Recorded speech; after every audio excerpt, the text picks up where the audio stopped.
Hello everybody, my name is Asandombia. Today I'm going to talk about a very important topic, talking about safety and security away from your home, that is outside, how you can prevent yourself from incidents or accidents or thefts, right, or from criminals, right. I'm going to mention 8 points when traveling in general, right. Number one, avoid irregularity when leaving and returning to your home. Timing and route should be varies in both directions, right? That for number one, for instance, if you are using this particular way, you have to change for people not to understand your movements, because if any person have an hidden agenda, he already know your route and know what is his next step against you. So point number two, try to ensure that someone knows the route and timing of your expected return. Yeah, so you have to inform one of your trustworthy person, maybe your wife or your family or your trustworthy friend, that I'm using this route, I'm from work, or I'm going to work, I'm going to this place, I'm using this route just in case, you know. Then point number three, always arrange for someone to report if your expected time of arrival is unreasonable, overdue. So for instance, if unfortunately you didn't reach on time, you should have someone who at least will know that this person was supposed to reach this time, but unfortunately he is unable to reach on this time. What is the reason, you know? Then point number four, restriction details of your intended movement to as few persons as possible. Number four simply means that you have to be strict about your movement. Not everybody should know your whereabouts, when you are going and when you are coming in. So you have to be strict, but you just have to have one trustworthy person that you explain that this is where I'm going, just for information or just in case, as we can say. Then point number five, talking about traveling in company of your, if you can, right? So this simply means that you travel at least with another person who you trust. Then point number six, say in times of unrest, or avoid, if it's possible, long journey, or if the place is dark, stay away from a road. You use a place wherein the place is bright, right? There is a light there. So this simply says that if at night you are using certain road, right, certain routes, you have to make sure that you use where there is a light, where you are at least you are visible and people are moving around there. For your own safety, don't go to the where the place is very dark, right? Then point number seven, say you have to look out for any suspicious vehicle, whether they are stationary or not, right? So you have to look, you have to be focused, you have to take cognizance of every movement around you. That is for personal safety, right? Then point number eight, if you think you are being followed by someone, right, you have to immediately, you should have police number, you should have someone that you think will rescue in case of any emergency. So you have to inform them, I'm feeling someone is behind me. I have a feeling that someone is behind me, right? Then I'm going to mention about 3 points, like for instance, if you are moving by foot, how you can you can have safety if you are moving from your foot, moving on your foot, then moving by cars, right? Then if you are moving by other means of transportation. But I'm going to talk about when you are walking, when you are moving by foot, right? Number one, when you are moving by foot, avoid hill lights or desert areas, right? If you must take a poorly light street, walk near the footstep, right, or in the middle of the road, right? You have to walk and in the middle of the road or where there is a light, so at least you be visible, right? Then point number 2, avoid shortcuts. Shortcuts. You have to use the main street. You need to avoid shortcuts, and where there is no light, you should not go that way for your own safety. Yeah. Then if number 3, if you hear any footstep behind you, prepare to cross to the other side of the road for your own safety, right?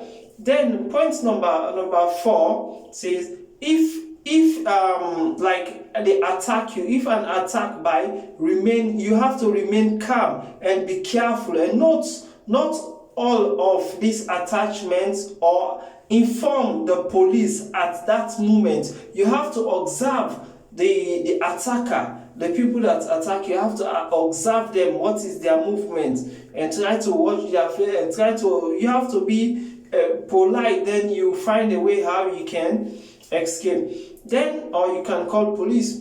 Then I'm talking about by car also. If you are moving by car, how you can be on the safer path, right? Then you have to check before you enter the car. You have to check unattended vehicle for any sign of tampering or damage, such as flat tire. So before you enter your car, you have to check the vehicle, whether there is a flat tire or whether the brake system is working, someone have tampered with it, the light system. So you have to check all those things first. Then point number 2, always carry a torch light to check your vehicle after during the dark. You understand? If you park your car in a dark place, you have to all the time try to check it whether it's in good condition, right? Then point number 3, all doors should be kept locked, and in down or enough ventilation, right? So you have to keep all your door all the time closed, right? Then point number 4, try to avoid narrow streets and keep to the main road. You have to keep in the main road. You have to avoid the narrow streets, right? Then point number 5 is a keep distance to any other car in front of you. At least you should have some feet in front, some amount of feet towards another car, right? So that is another safety measures.